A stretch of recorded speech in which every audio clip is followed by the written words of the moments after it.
That was not a fumble.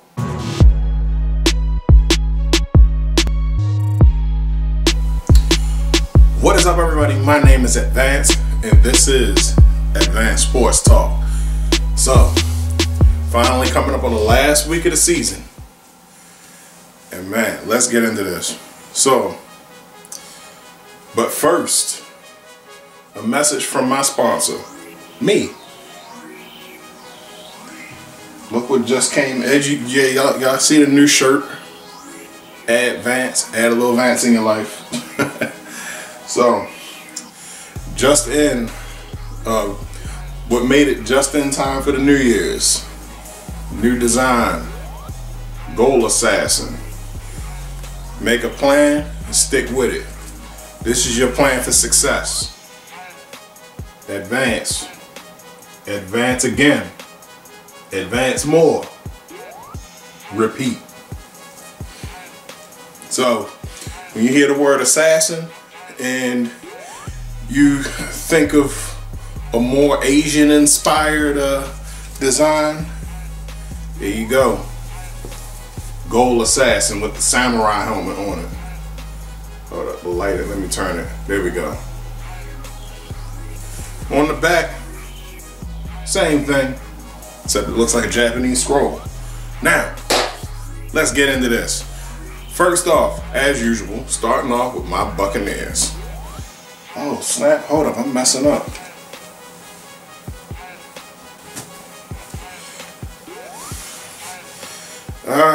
Feels so much better.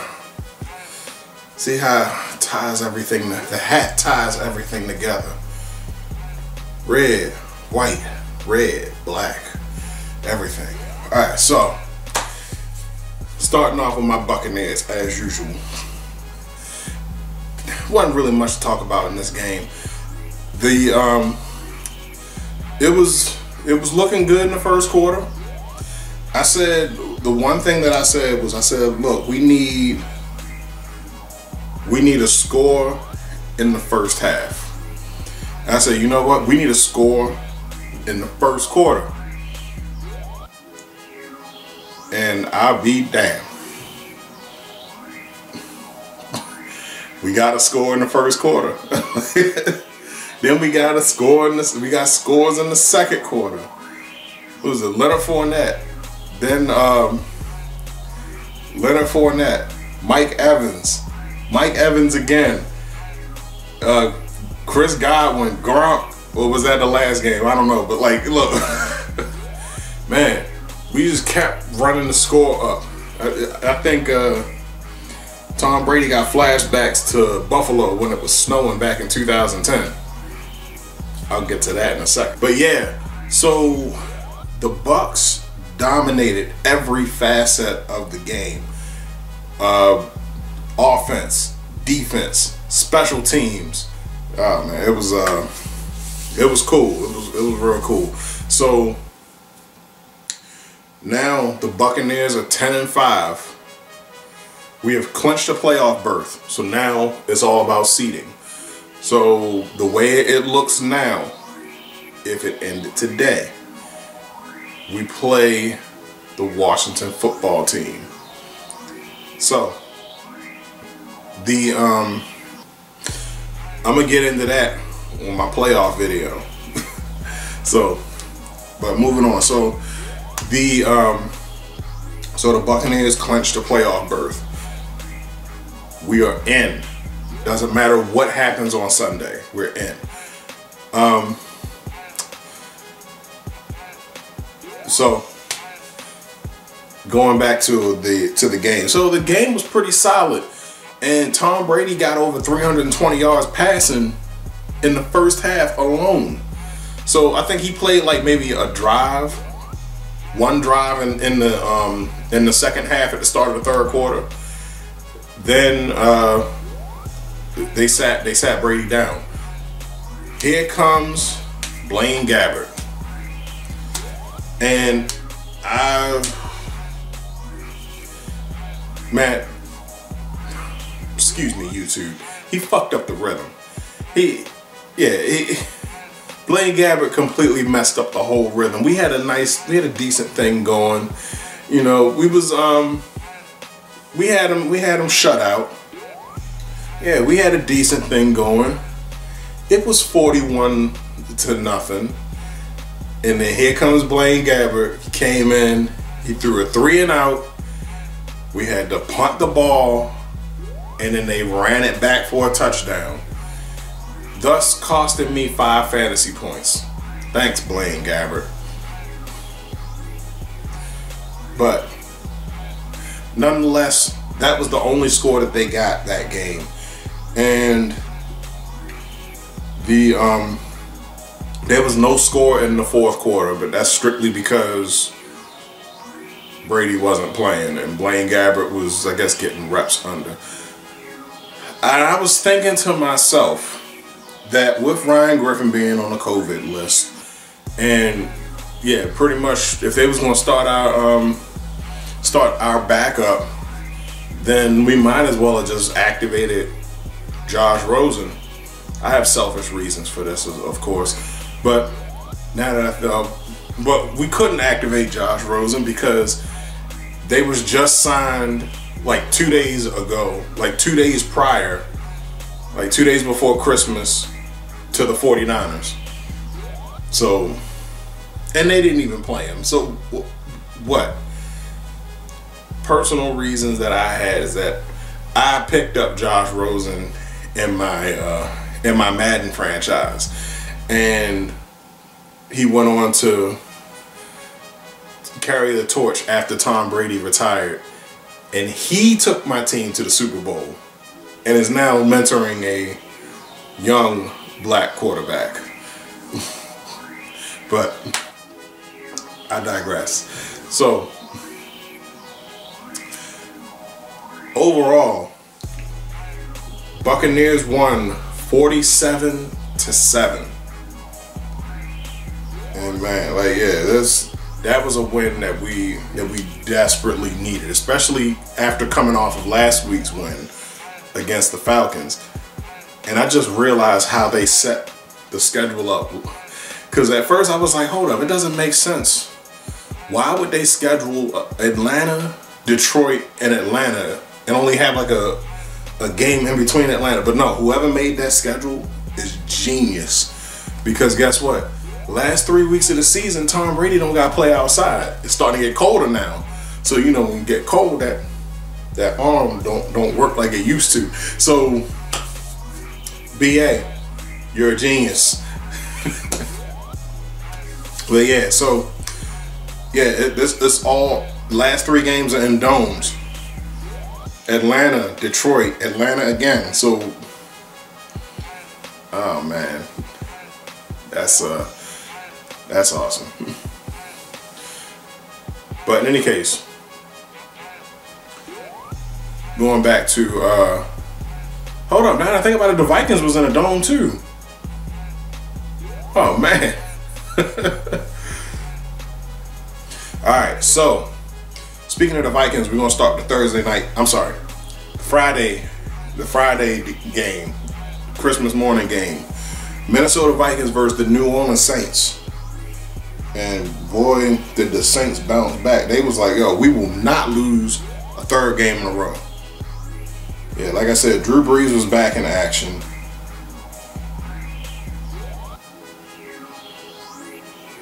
Throwing for 311 yards. Didn't throw any touchdowns. Threw 2 interceptions. Kirk Cousins threw 291 and 3 touchdowns. Dalvin Cook, I think this is his first time rushing under 100 all year. I'm gonna go fact check that real quick. That's actually his 6th time this year rushing under 100. Alvin Kamara, however, rushed for over 150 yards and got 6 touchdowns. Man, whoever had him in fantasy cleaned up. Yeah, so this was mostly that explains why Drew Brees didn't throw any touchdowns. That's it was mostly a ground battle. In fact, that's actually smart, because then that saves Drew Brees. Drew Brees don't got to take as much punishment. So, all right. The Saints pulled out the victory 52-33. If the Vikings weren't eliminated after last week, they definitely are now. Now, NFC West matchup. San Francisco 49ers versus the Arizona Cardinals. This was the Saturday 4 o'clock game. So, not really a lot to write home about on this one. CJ Beathard.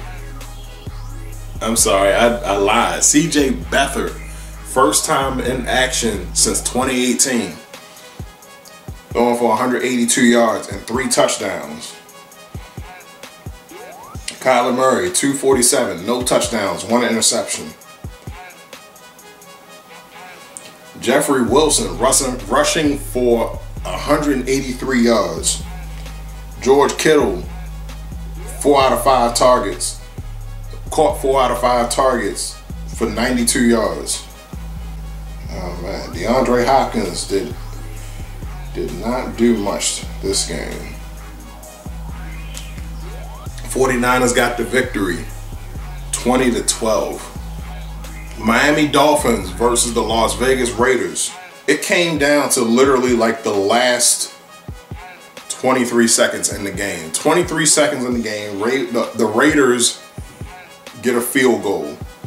18 seconds later, Miami marches down the field and they get a field goal to pull out the victory by 1 point. Dolphins got the victory 26-25. Yeah, Ryan Fitzpatrick was back in action today because I think they said Tua got benched in the 4th quarter, or at the start of the 4th quarter. But still, even for him to put up those kind of numbers is impressive. 182 yards, 1 touchdown. Derek Carr, 336 and 1 touchdown. Oh man. Philly, can you hear me? Nelson Aguilar caught 5 out of 6 targets for 155 yards. And the one thing that I hear screaming in my left ear, this ear right here, is that the game doesn't matter because the Raiders aren't going to the playoffs. And you know, that's when Nelson Aguilar will let you down, when the game is on the line, or when you expect him to have a big day in fantasy. Oh man, Dolphins beat the Raiders 26-25. New York Giants versus the Baltimore Ravens. 2001 Super Bowl rematch. I think it was 2001. I'm not sure. Lamar Jackson just imposed his will on the Giants, and there was nothing that they could do about it. Yeah, touchdowns by Hollywood Brown, J.K. Dobbins. Then Justin Tucker got a field goal in the 2nd quarter. Graham Gano got a field goal. Justin Tucker again. Graham Gano. So it's like all they was doing was kicking field goals. And then Sterling Shepard finally got a touchdown in the 4th quarter. I'm sorry. Immediately following a touchdown by Dez Bryant, and Dallas fans are just screaming. Daniel Jones throwing for 252 yards and 1 touchdown. Lamar Jackson 183 yards and 2 touchdowns. But with Lamar Jackson, you always have to look at the finer print. 13 carries for 80 yards rushing. Cleveland Brown versus the New York Jets. And the Jets ended up getting the W, 23-16. I know they're going for playoffs, but gotta watch. I gotta save that for the other video. I can't talk about it here, otherwise I'm gonna be here for like an hour. So, Cincinnati Bengals versus the Houston Texans. Who do you think won? Let's take a guess. Bengals got the victory, 37-31. And it's like I thought they was gonna collapse after Joe Burrow went out, but I guess not. I don't know who Brandon Allen is, but 371 yards and 2 touchdowns. Deshaun Watson, 324 and 3 touchdowns. Samaj Perine, rushing for 95 yards and 2 touchdowns. David Johnson, 128 yards and 1 touchdown. Now hold up, because with David Johnson, you got to check the finer print. Okay, he only had 3 receptions for 11 yards. Yeah, Bengals got the victory, 37-31. The Chicago Bears versus the Jacksonville Jaguars. Mitch Trubisky, in a desperate bid to try to keep his spot, throwing for 265 yards, 2 touchdowns, 1 interception. Mike Glennon, back in action for Gardner Minshew, threw for 211 yards, 2 touchdowns, and 2 interceptions. David Montgomery rushing for 95 yards and 1 touchdown. My old friend Dare Ogunbowale rushing for 71 yards. I miss that guy, but we had to cut him when we picked up Shady. The Bears got the victory, 41-17. They are really trying to rush for that playoff spot, trying to stay ahead of the Cardinals. This game shocked me. The Atlanta Falcons versus the Kansas City Chiefs. Chiefs got the victory, 17-14. Now, I'm not shocked that the Chiefs won. I'm shocked that they was held to 17 points. Because, I mean, I guess how, like, Atlanta got dummied on last week, you know, they ain't take that too kindly. Now, that doesn't bode well for us next week because we got to face Atlanta again. But whatever game plan we used, we got to take that, ball it up, and throw it out the window because we already know that Atlanta's going to adjust. They got 2 former Buccaneers head coaches over there. They got Raheem Morris and Dirk Cutter. Now, Dirk Cutter, I'm not concerned. Calvin Ridley, 131 yards receiving. 130 yards receiving, I'm sorry. How about this for both leading rushers? Ito Smith and Darrell Williams, 10 carries, 46 yards, 4.6 average. Matt Ryan threw for 300 yards on the dot and 2 touchdowns. Patrick Mahomes threw for 278 and 2 touchdowns.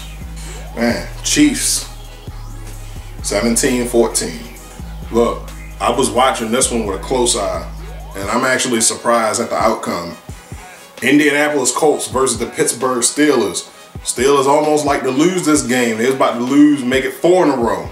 They said, we will not lose 4 in a row. So, Steelers got the victory, 28-24. Big Ben throwing for 342 yards and 3 touchdowns. Phillip Rivers throwing for 270 and 1 touchdown and 1 interception.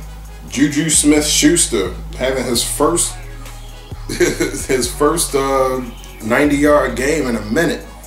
96 yards receiving. So yeah, with this, Steelers clinched the division.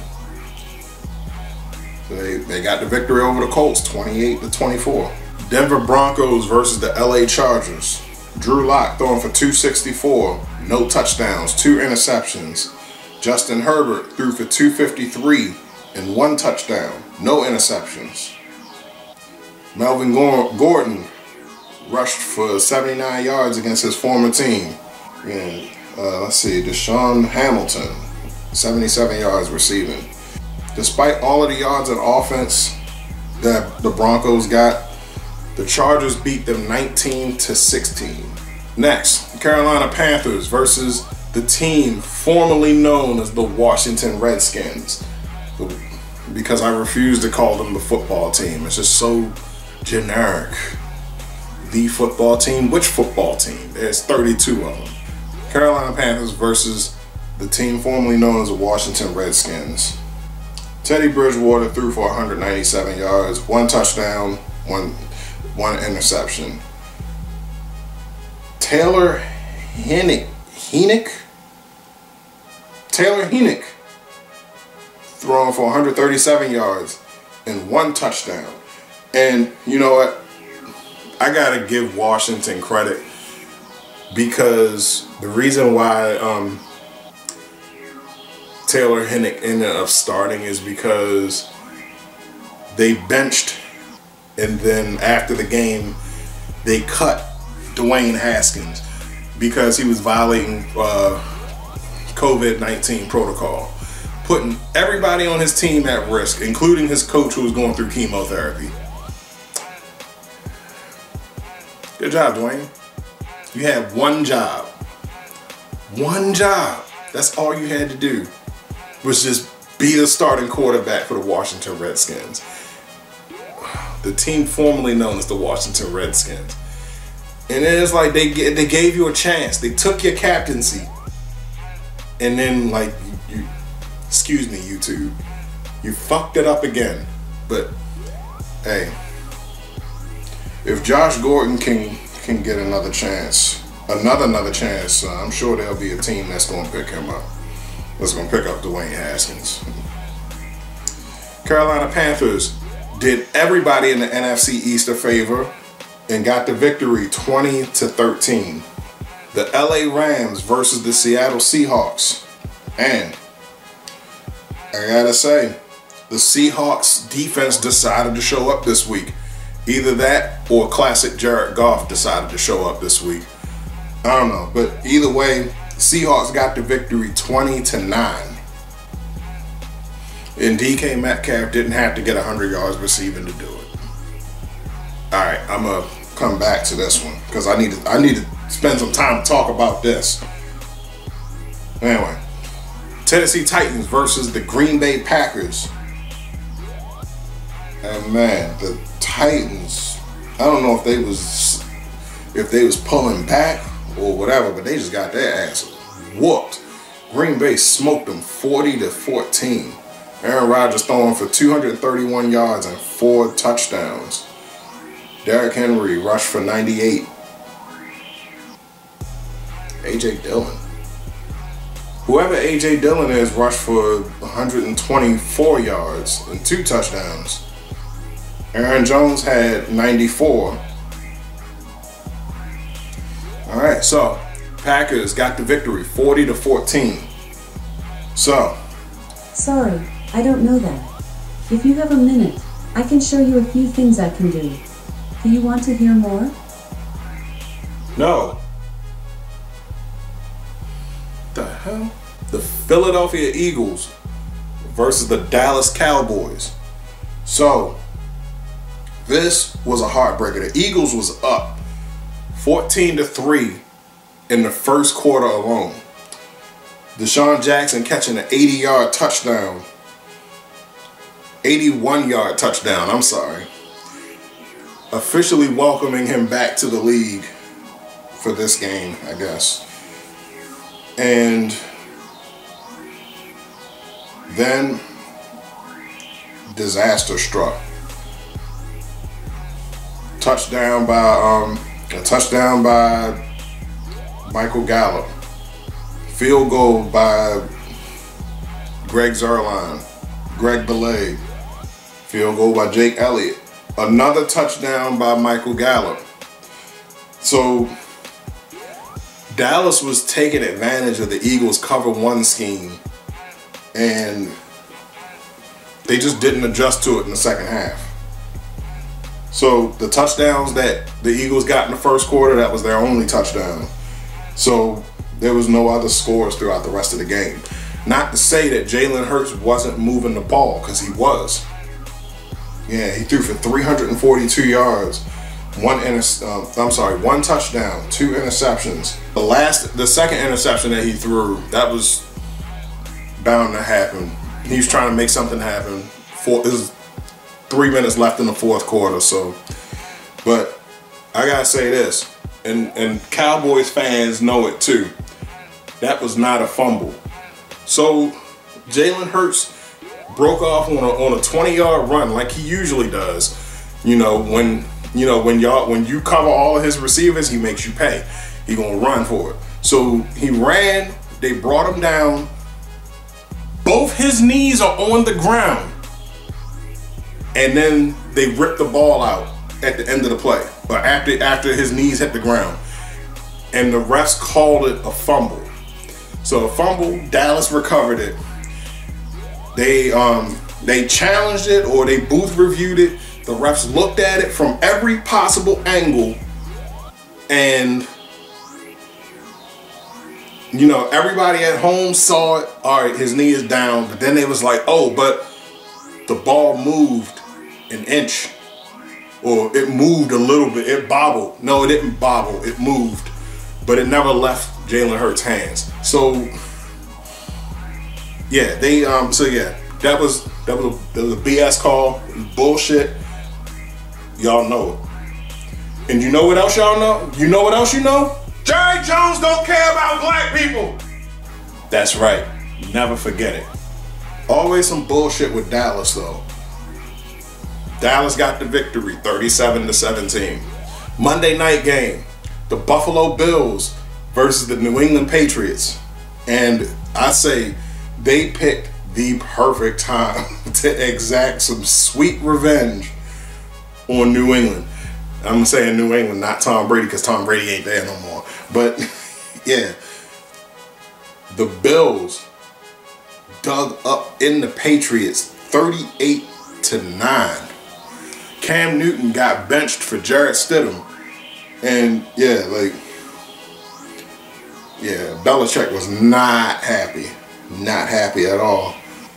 And guess who the majority of these touchdowns went to? I mean, it's only a guy that I've been talking about all year, Stephon Diggs. Oh man, 145 yards, caught 9 out of 11 targets and 3 touchdowns. Josh Allen threw for 320 yards and 4 touchdowns. The Buffalo Bills are going to the playoffs. I hadn't said that in a minute. Wow. Been at least since, what, 96? Alright, so that'll do it for this episode of Advanced Sports Talk. 1 week left in the season. I still got my playoff video coming, so I'm gonna post that after this one. Or after I finish with this one. So look, just I hope everybody had a safe holiday. I hope you're protecting yourselves, social distancing, all that jazz. So look, that's gonna do it. I'm not gonna be too long-winded with this. I'm gonna let y'all go and enjoy y'all toys and action figures and video games and stuff. I got some stuff that I gotta work on myself. So come over, check out my gaming channel on Facebook at Advanced Plays on Facebook. You know me, I'm on Facebook as well with Advanced Sports Talk, at Advanced Sports Talk on Facebook. Instagram at Advanced110. Advanced Plays on YouTube or VMX 99.99. You know this is Advanced Perception. So head to the site, cop a t-shirt, let your boy know that you support him. Don't forget, also assassinate your goals in the new year.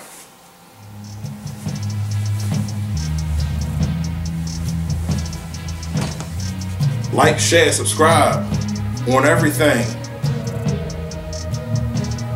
I'm out.